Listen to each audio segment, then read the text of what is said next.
Hi everyone, in this video I want to show a modification that I done to my Swiss Army knife. If you have a engraving device or a Dremel like this, I will put the link in the description. You can get them on Amazon. And I made a ruler in centimeters, 7 centimeters in total.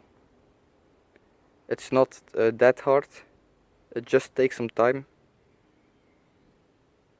but I like the result. I don't get why Victorinox doesn't do this.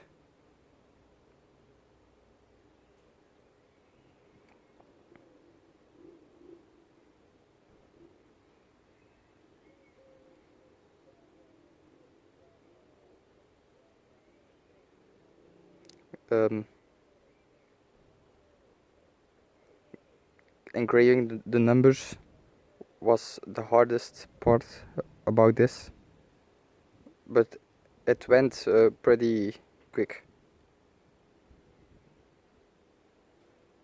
Just make sure you don't hit any other parts of your knife,